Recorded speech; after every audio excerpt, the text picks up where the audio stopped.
మనము హిందువులం బంధువులం అనే ఈ టాపిక్ బాగుంది, చాలా మంచిగా ఉన్నది, చూడటానికి వినటానికి సంపుగా ఉన్నది, చాలా చక్కగా ఉన్నది. ఇది చాలా సంతోషం. కానీ ఇది పేరుకు మాత్రమే, ఇది ఊరికే దొంగ మాట మాట్లాడతారు చాలామంది. ఎందుకంటే మనం అంతా హిందువులం బంధువులం అంటారు.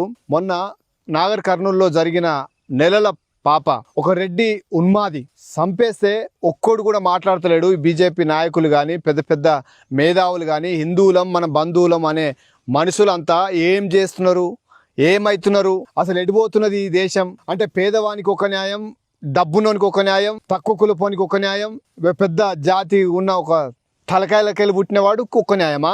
మనిషిని మనిషిలాగా చూసే రకం కాదా? ఒక మనిషిని మనిషిలాగా మాట్లాడాలా, స్పందించాలని కాదా? అరే హిందువులకు సపోర్ట్ చేయి కదా, మనం హిందువులం బంధువులం కదా, మనమంతా ఒక్కటే కదా అంటే అన్నదమ్ములు విడిపోతే మాట్లాడరా? ఏదైనా అన్యాయం జరిగితే స్పందించరా? మనం అంతా ఒక్కటే కదా. నీ ప్రతాపం అంతా ఈ ముస్లింల మీద, క్రిస్టియానిటీ మీద తప్ప ఇంకా హిందువులకు పేదవానికి అన్యాయం జరిగితే మాట్లాడరా? మేము అంత బంధువులం కదా, మనం మాట్లాడుకోవాలి కదా, స్పందించాలి కదా. ఒక్క తలకాయ, పెద్ద తలకాయ కూడా మాట్లాడతలేదు, ఒక్కడు కూడా స్పందిస్తలేడు, ఒక్కడు కూడా తప్పును తప్పుగా పట్టిస్తలేరు. రెడ్డి అయినా రెడ్డి కానీ గాడి గుడ్డు కానీ ఎవడైనా సరే తప్పు తప్పే కదా, తప్పును తప్పు అని చూపించాలి కదా, వాడిని ఉరి తీయాలి కదా.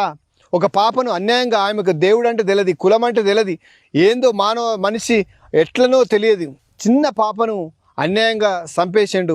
దాని మీద ఒక్కరు కూడా స్పందించరు. గుడిలోనికి వస్తే తొక్కేసిండ్రు. అది తప్పు కదా. మనం బంధువులం కదా. హిందువులకే జరుగుతుంది అన్యాయం. ఎక్కడ తక్కువ కులపోనికి జరుగుతుంది అన్యాయం అంటే నువ్వు తక్కువ కులపోడు హిందువు కాదా? అంటే డబ్బున్నోడే హిందువా? మీరు బీజేపీ నాయకులు వాళ్ళే హిందువా?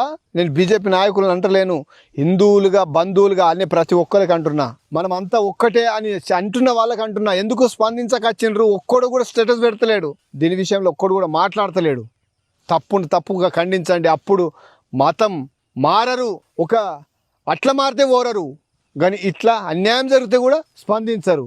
మీరేం హిందువులు రా బాబు, మీరేం మనుషులు రా బాబు? ఈ దేశంలో పుట్టినందుకు పెద్ద అవమానం అవుతున్నది.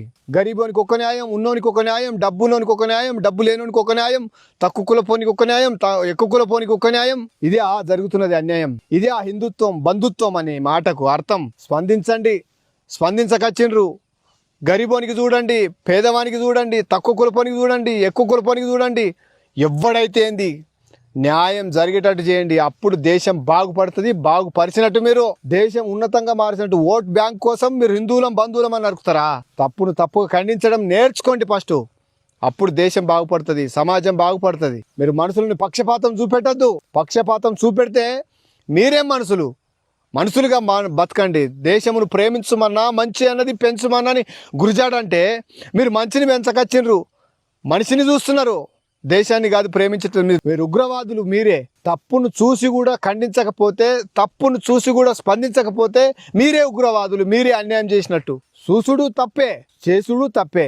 మొన్న బాన్సోల్లో జరిగిన ఆ విషయంలో తప్పే. వాడిని ఖండించాలి, వాడిని జైల్లో పెట్టాలి, చట్టాన్ని అప్పచెప్పాలి, అది న్యాయమే. వాడు ఎవడన్నా కానీ రెడ్డి అయితే గాడిది గుడ్డ అయితే ఏమైతే తప్పును తప్పుగా ఖండించిన వాడే అప్పుడు హిందూ బంధువు అని అప్పుడు మాట్లాడు. హిందువులం మనం అంతా ఒక్కటే అని గప్పుడు మాట్లాడు. హిందువులుగా పుట్టినందుకు సిగ్గుపడుతున్నా.